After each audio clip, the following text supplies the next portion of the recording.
Welcome back to Hope Masterclass. Take a moment to settle in and find your hopeful place, leaving anxiety from the day behind you. In the process of defining hope, I want to share real stories of individuals who faced overwhelming setbacks, defied the odds, and rose above adversity to achieve extraordinary things, while inspiring countless others along the way. These stories might spark human hope in you. The hope, when found strong in you, it can provide strength and endurance to prevail over your current circumstances. Let's now dive into a handful of inspiring life stories from people who seemed to possess such a strength. You may already know Helen Keller, who, despite being deaf and blind from before she was 2, overcame profound isolation to become an author, lecturer, and advocate for disability rights. With her teacher Anne Sullivan's guidance, she learned to communicate, shattering barriers that once seemed unbearable. Her life became a beacon of hope, providing that determination and support can transcend even the toughest limitations, inspiring generations to push beyond their own challenges. Mahatma Gandhi led India's nonviolent resistance against British rule, enduring multiple imprisonments, yet never losing hope for a free nation. His philosophy of peaceful resistance not only liberated India, but also inspired global civil rights movements.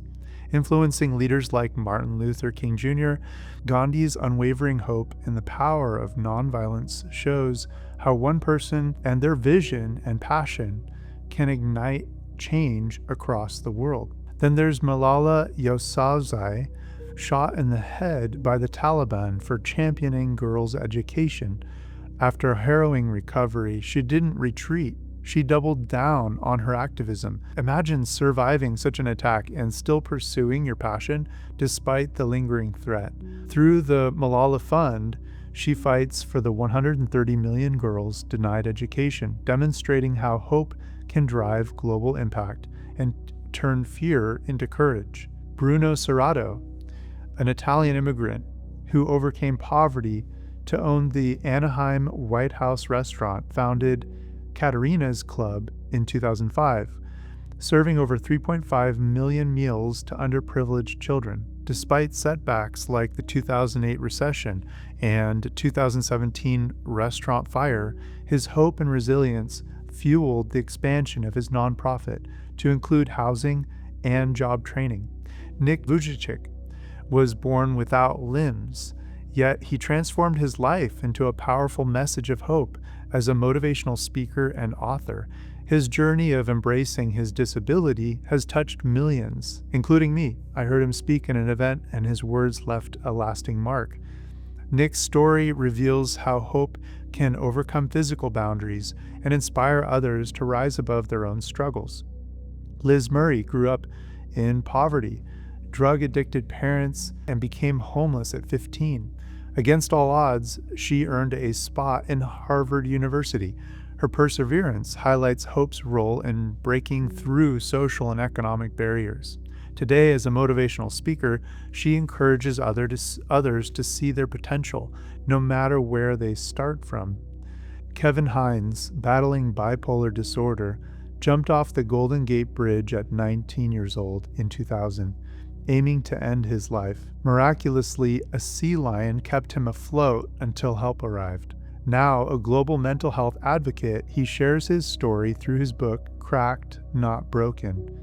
And in a documentary, his motto, #BeHereTomorrow. His campaign for a suicide prevention net on the bridge has saved lives, proving that hope can emerge from the darkest moments. During World War II, Dr. Jack Comstock was a prisoner of war for 34 months. His hope of returning to his family sustained him through atrocities and harsh conditions. His diary, a rare historic artifact from the Pacific Theater prison camp, reveals how dreams of hope, letters from family, and rumors of the war's progress kept his hope alive. Brenda Myers Powell endured poverty, child abuse, and 25 years in prostitution after being forced into the sex trade at 14. With help from Genesis House, she escaped in the 1990s and co-founded the Dreamcatcher Foundation to combat trafficking. Her memoir, Leaving Breezy Street, and her advocacy, including a 2020 appointment to the U.S. Advisory Council on Human Trafficking, turned her trauma into hope for survivors and at-risk youth.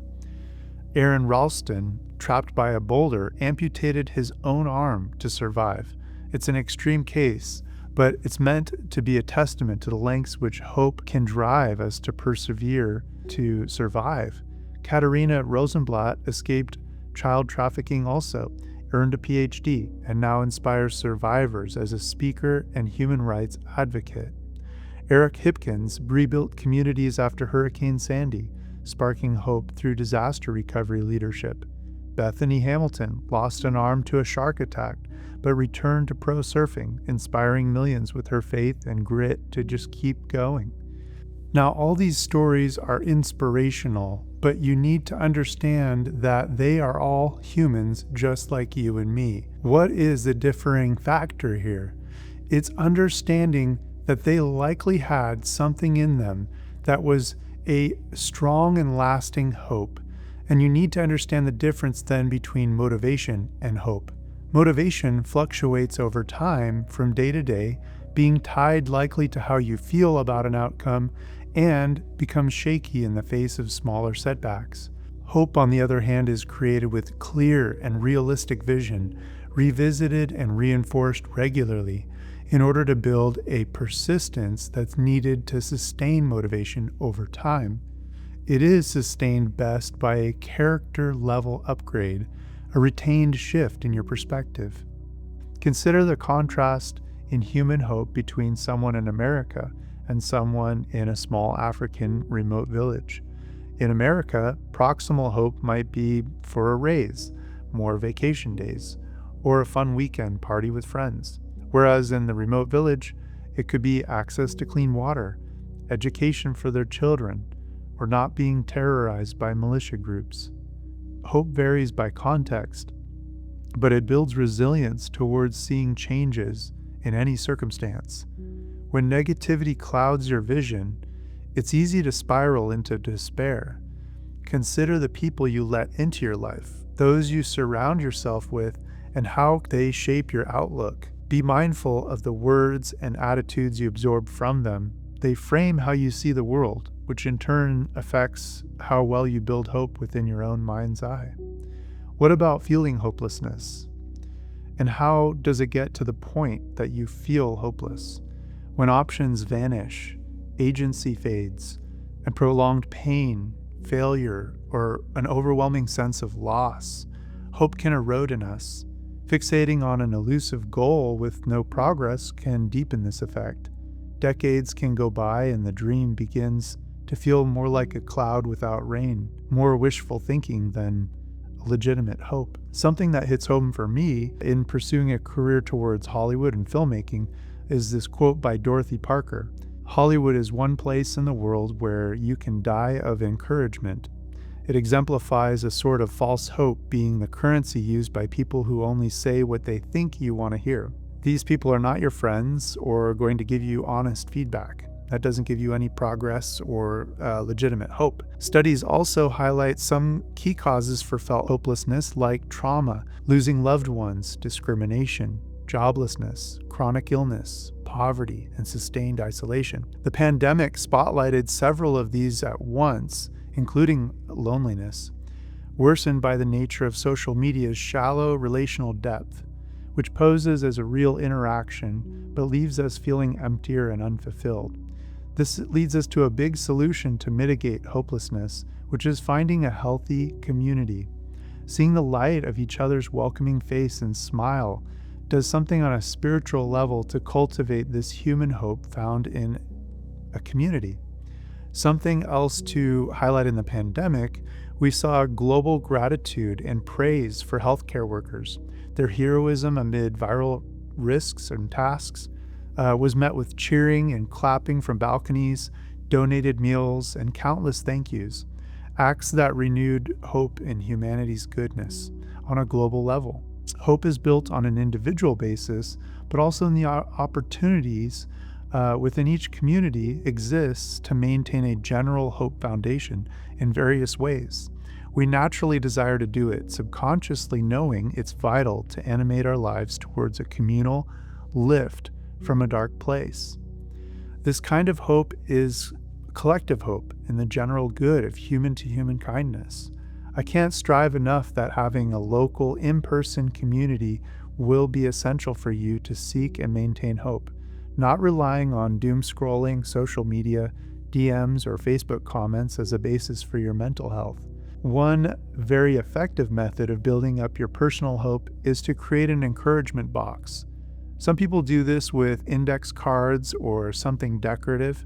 These should be memories that remind you of accomplishments, moments of love that you showed, moments that are cherished, nostalgic, moments that others have even sacrificed for you.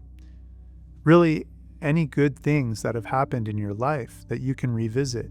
If we can refresh and reinforce the good moments, bring them full scope in the present, then we can effectively maintain gratefulness linked to the hope that similar good things will happen again. Recognize that you've made a positive difference for others, and be careful of how you talk to or about yourself. Maintain a healthy identity and mission that incorporates a community and what you do in it. Following your passion and seeing the synchronicities around you from a place of peace and clarity will make all the difference in how you move forward.